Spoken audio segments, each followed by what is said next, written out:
Hello जी, राम राम जी। कैसे हैं आप सब लोग? आई होप कि आप सब अच्छे होंगे। तो वेलकम करती हूँ अपने चैनल पर आप सबका। तो वही ये स्टिचिंग हो रही है दोपहर की समथिंग, कल सुबह की वीडियो है ये। तो ये स्टिचिंग का टाइम है और एक लड़की आती है मेरे पास सिलाई सीखने के लिए, उसको सिलाई भी सिखा रही हूँ साथ साथ। तो उसको मैंने काम दिया हुआ है और वो अपना काम कर रही है और मैं अपना कर रही हूँ। बीच में जब भी वो मुझसे कुछ पूछ रही है, कोई डाउट है क्लियर, उसके साथ के साथ मैं कर रही हूँ। ठीक है, तो ये तो वीडियो चलती रहेगी। चलिए अब काम की बातें करते हैं। एक बहन का कमेंट था, आज इसी टॉपिक पर बात करेंगे कि मैं घर से सिलाई कर रही हूँ, यानी कि होम बुटीक है, और उसमें हमें अपने रेट कैसे रखने चाहिए। देखिए, रेट सबका अलग होता है। घर से सिलाई कर रहे हैं उनका अलग होता है, जो कोई एक दो सूट सिलते हैं उनका अलग रहता है, जो घर पे ही बुटीक का सेटअप करके रखते हैं उनका अलग होता है, जिन्होंने शॉप कर रखी है उनका अलग होता है। और सबसे मेन चीज़ क्या है कि एरिया बहुत ज़रूरी है आपके रेट को लेकर। अब ये नहीं है कि आप गांव में हो और आप अब हाई जो मार्केट है वहाँ के आप रेट ले सको, ऐसा नहीं होता है। ऐसा होगा तो आपका काम नहीं चलेगा। तो आपको अपने आसपास के हिसाब से रेट रखने पड़ेंगे, जो आपके आसपास हैं। सबसे पहले आप अपने बुटीक पर रेट पता करें, जो बुटीक है जहाँ पे ज़्यादा काम होता है वहाँ के रेट क्या हैं, उस हिसाब से फिर आप रेट कम रखें उनसे। क्योंकि जब दूसरे बुटीक वाले रेट, अब आप घर से कर रहे हो तो सबको यही वहम रहता है कि ये तो घर से ही कर रही है। भले ही आप अपना कितना भी अच्छा काम उनको करके दे दो, लेकिन वो घर से कर रहे हो तो घर से ही कर रहे हो। ठीक है, तो उसमें फ़र्क होता है। और अगर आप घर पे रह के ही थोड़ा सा अपना बुटीक का लुक दिया हुआ है, आपका कोई रूम खाली है बाहर, जैसे गली पे रूम बना देते हैं ना, बहुत सारे घरों में होता है, या फिर आपकी कोई दुकान है उसमें कर रखा है, तो उसको आप बुटीक का लुक दो। और फिर भी बाकी बुटीक से स्टार्टिंग में थोड़ा सा कम रखो, आगे आपका काम चल जाएगा तब आप ज़्यादा कर सकते हैं, जितना वो लेते उतना ले सकते हैं, कोई दिक्कत नहीं है। लेकिन आप स्टार्टिंग में थोड़ा कम रखेंगे ना, 6-7 महीने रख लो जब तक आपका काम नहीं चलता है, उसके बाद आप बढ़ा सकते हैं। होम बुटीक की सबसे बेस्ट, सबसे बेनिफिट ये रहता है कि हमें किराया नहीं देना पड़ता, किराया हमारा घर में ही रहता है। ठीक है, तो स्टार्टिंग में जब काम कम भी आता है ना तो भी टेंशन नहीं रहती कि भई हमें किराया निकालना है। और अगर हम यही दुकान कहीं बाहर करते हैं, रेंट पे करते हैं, तो टेंशन बहुत हो जाती है, और टेंशन के मारे ना नींद आए, ना खाना पीना ढंग से हो। सच बताऊँ, मैं अपनी बता रही हूँ, तो मैं इसी तरीके से, मुझे किसी चीज़ की, मतलब इन चीज़ों की मैं टेंशन बहुत लेती हूँ। भाई देखो, अब मुझे टेंशन इस बात की है नहीं कि मुझे किराया देना है, मेरा आओ या ना आओ मुझे कोई फ़र्क नहीं पड़ता। स्टार्टिंग में मेरे साथ यही था कि मैंने काम को इतना, मतलब मैं डेली अपनी शॉप पे आती थी, कई बार मैं थाली बैठ के जाती थी, कई बार मैं अपने घर के इधर उधर का काम कुछ ना कुछ करती रहती थी। तो बस, लेकिन वही होता है कि दुकान खाली खाली सी दिखती है जब काम नहीं होता है, और होता है तब तो जगह भी ना मिला पैर रखने की, तो वो चीज़ है। तो खाली खाली दुकान थी तो मन भी ना लगता था, दोपहर में जाके लेट जाया करती थी कि चलो काम तो है नहीं, शाम को फिर 2-3 घंटे आके बैठ गई, शाम को फिर जल्दी चली गई, इस तरीके से। लेकिन मैंने अपनी दुकान डेली खोल ली है, बट वो टेंशन नहीं थी कि भाई मुझे किराया देना है, और किराया मैं कहाँ से निकालूंगी, बिजली का बिल, फलाना ढिमकाना, वो कारीगर की सैलरी। तो ये जब चीज़ें हम करते हैं ना, तो इनकी जहाँ पे मार्केट होती है वहाँ पे फिर भी कम दिक्कत रहती है, ये वहाँ पे तो चल ही जाता है जल्दी ही काम। लेकिन जहाँ छिदा छिदा, जैसे अब आप बोल रहे हो कि गांव की साइड से ही हो, तो गांव की साइड में इन काम को थोड़ा सा, मतलब है काम तो ये है गांव में भी, लेकिन गांव में क्या है ना कि हर कोई खुद से बना लेता है। हर घर में एक लेडीज ऐसी मिलेगी जो खुद कपड़े बनाती होंगी, तो वो बाहर नहीं जाएंगी पैसे देने के लिए, जिनको खुद आता है। अगर एक आधी यार्ड का सामान जावा है, कदे कोई 2-4 महीने में एक आधा सूट अगर सिलवा ले हुए तो वो बात अलग रहे हैं। ठीक है ना, तो ज़्यादातर गामा में अपने ही सिल ले हुए हैं, अपने आप बना ले हुए हैं।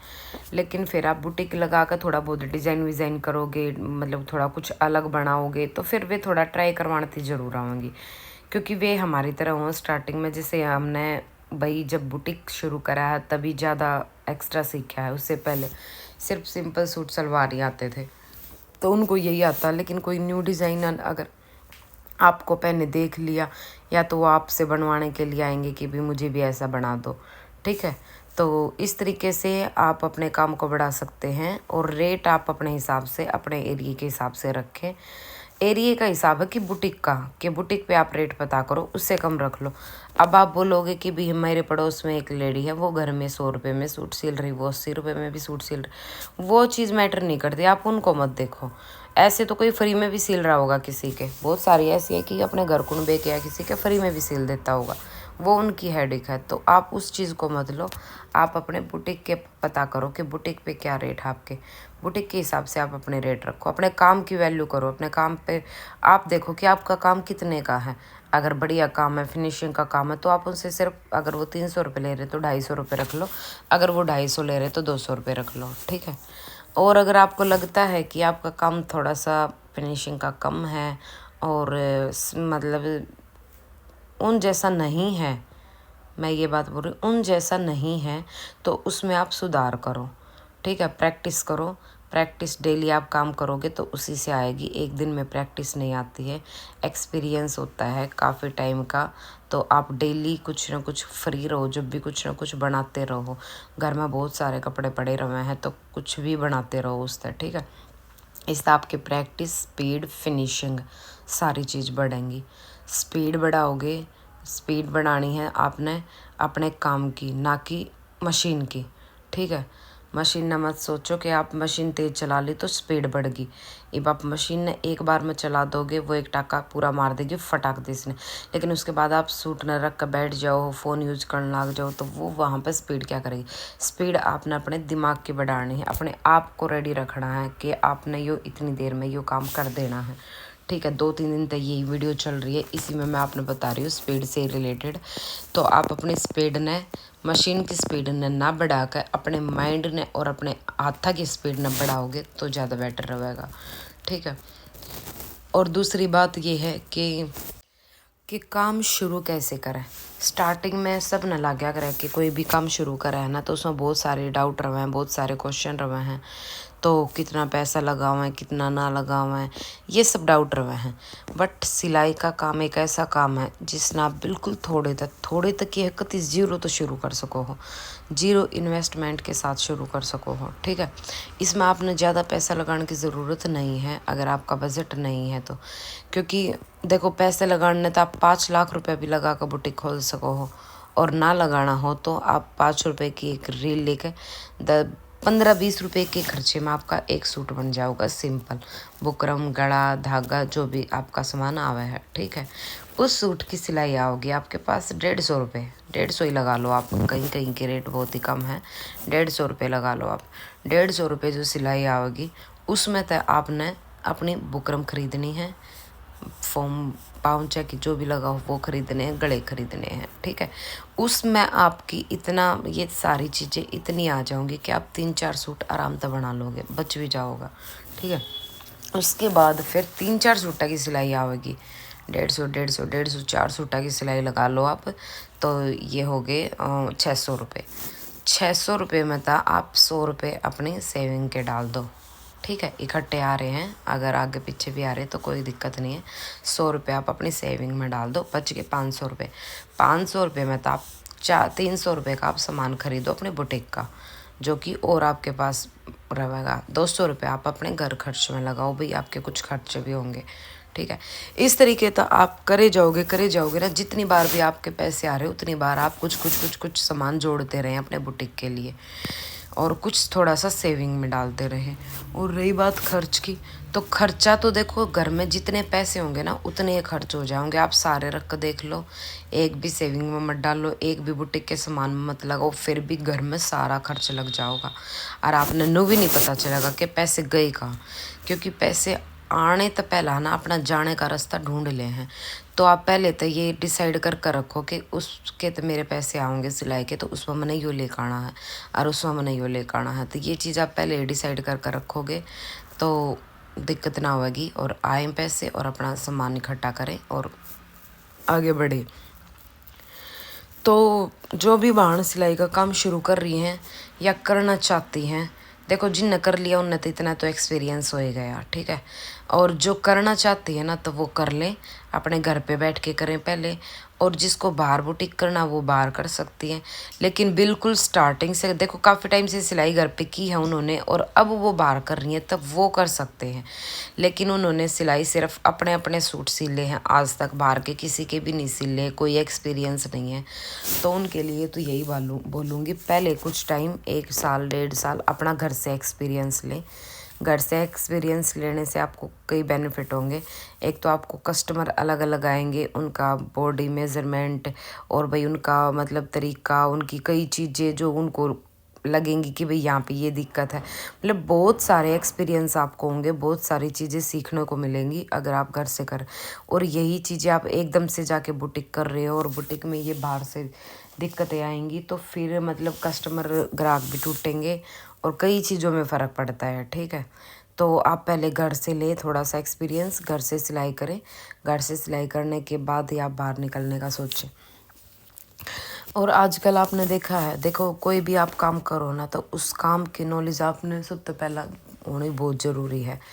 आजकल क्या है ना कि जैसे स्टार्टिंग में जब मैंने करा था ना स्टार्ट, तो मैंने इस बैम में करा था कि मैंने सिर्फ सूट सलवार थे। और आजकल पैंट प्लाजो शरारे गरारे जो भी बन रहे हैं, वो मैंने सोची थी कि मैं कारीगर रखूँगी, मास्टर रखूँगी। ठीक है, मैं उस पर डिपेंड होकर मैंने कदम उठाया था कि भाई मैं मशीन भी ऐसे लेके आई कि जो कारीगर को चाहिए। और मतलब बुटीक ने मैंने किया ही इस वहम में था कि कारीगर के लिए, लेकिन उस टाइम पे मुझे कारीगर मिला नहीं, कोई ढंग का मिला तो वो नहीं समझ आया और धीरे धीरे धीरे धीरे खुद से ही बनाने लगी। अगर उस टाइम पे मैं कारीगर रख लेती, मुझे मिल जाता ना, तो शायद आज मैं ये सारी चीज़ें नहीं बना पाती जो आज मैं बना रही हूँ, क्योंकि मैं उस पर डिपेंड रहती पूरा टाइम। और एक चीज़ और बताऊं, जब मान लो आप कारीगर रख लिया, मास्टर रख लिया आपने, और आपको सिलाई का एस भी नहीं आता है, आपने सिर्फ बुटीक बुटीक खोलना है और बुटीक चलाना है। ठीक है, लेकिन मैं कहती हूँ कि अगर आप कोई भी बिज़नेस कर रहे हो, उसकी नॉलेज सबसे पहले आपको खुद आनी चाहिए।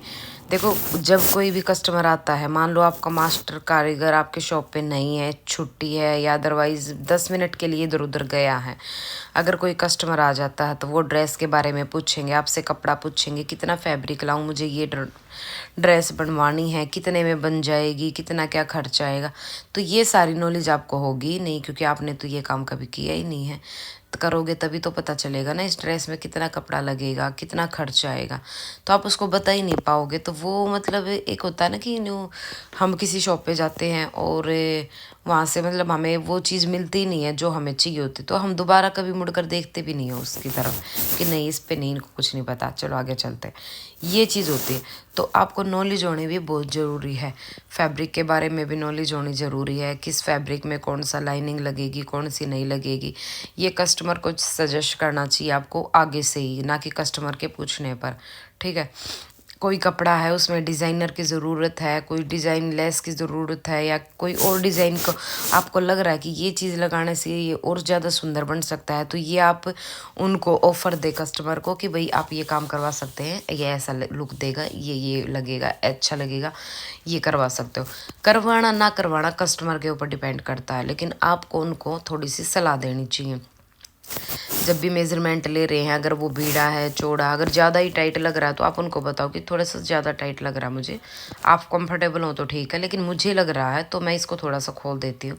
पहनने के बाद जब उन्होंने ट्राई किया होता है कपड़ा, अगर उसमें कोई दिक्कत लगती है तो आप सामने से बोलो कि मुझे ये दिक्कत लग रही है, मैं इसको ठीक कर दूँगी। ठीक है, तो इस तरीके से आप काम करोगे ना, तो कस्टमर को लगेगा कि हाँ भाई मतलब एक है इनको पहचान इन चीज़ों की। क्योंकि आजकल कस्टमर, पहले क्या था ना कि जैसे कपड़े बना दिए कस्टमर वैसे ही पहन के खड़े हो जाते थे, लेकिन आजकल कस्टमर भी स्मार्ट हो रहे हैं, छोटी छोटी चीज़ों को देखते हैं, नोटिस करते हैं।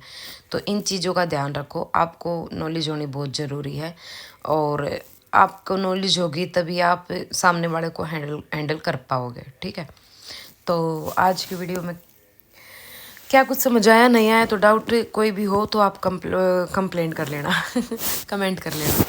तो मिलते हैं नेक्स्ट वीडियो में, तब तक के लिए राम राम जी। वीडियो ने लाइक कर दियो, और कोई भी नया हो तो प्लीज़ चैनल को सब्सक्राइब करना, शेयर कर दियो। तो नेक्स्ट कोई नया टॉपिक लेके मिलते हैं, कुछ बड़े ऐसी चीज़ लेके मिलते हैं। तो राम राम जी, बाय बाय।